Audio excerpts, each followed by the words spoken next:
I worked out this melody, plucking the electric guitar on the couch. Of course, I'm hearing the whole orchestration in my head as I'm not getting the feedback from the unplugged guitar, which I definitely play my guitar unplugged too much.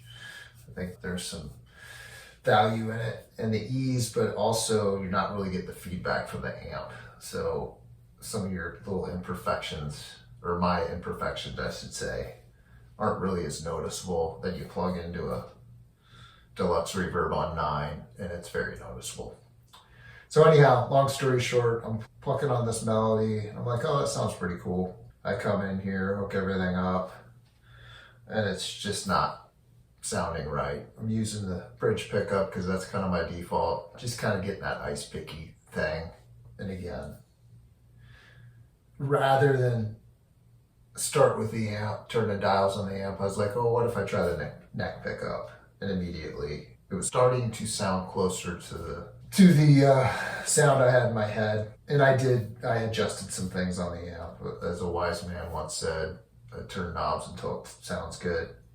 I turn knobs.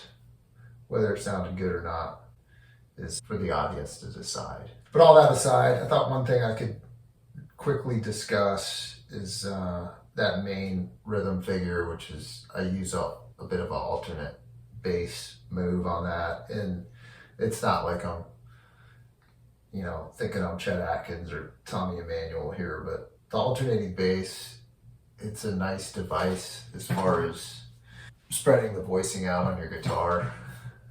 It just gives a different dynamic also using your fingers. Obviously you don't have to do alternate bass with your fingers, that's just how I do it.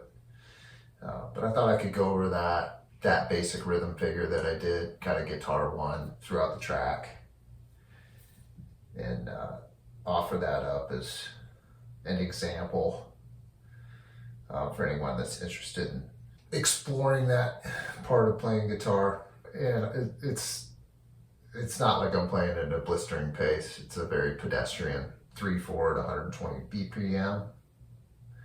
So let's hook that up, go through that real quick, then I'll wrap this up. Alternating bass, what are we talking about? So it's typically a 2 or 3 string pattern with the bass, hitting the bass note. Basically it's some part of the root. So I'm starting in, I use like an E power chord. It's basically the main chords are E and A, the song's in E. So I started on E power chord, so I got, I'm in the, what am I doing? I got 7 9 9 0, because that's basically repeating the 5th, which is a B. There's no 3rd, obviously. Like I said, it's a power chord. So my pattern was basically I hit the A string and the B string at the same time. Then I hit the G string and then I hit the E string. And that's basically the pattern. So let me demonstrate that.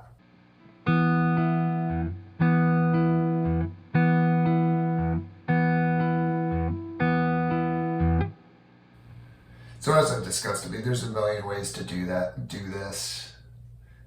As far as like an alternating bass thing, I would say that one of the very important things is just paying attention to muting. So I won't do any muting on this take, and you'll just see the sounds of the strings start to clash with each other a little bit. Then I'll go right into where I'm starting to mute a little bit, and I think you'll notice a difference.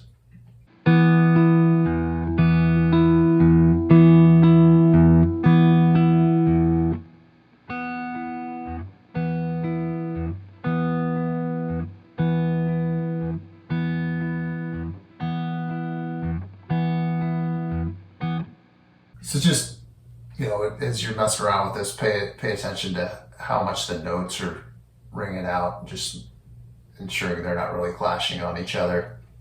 So the main move I did throughout this song was I would just, like I said, go from A or E to A, and then I'd mix in a B chord every once in a while, but it's just like this.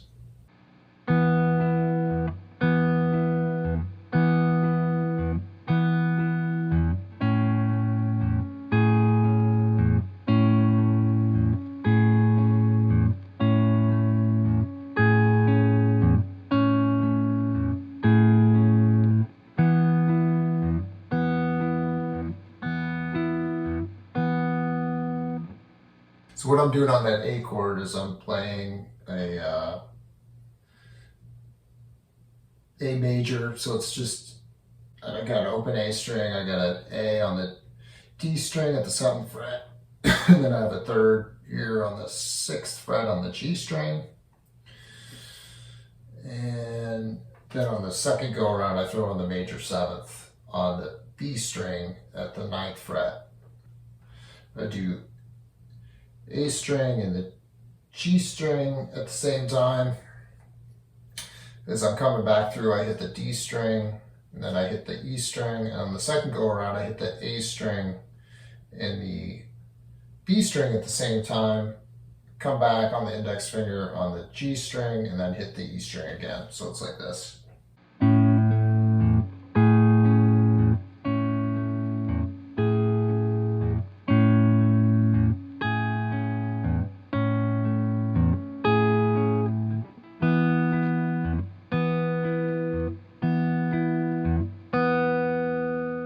That's it.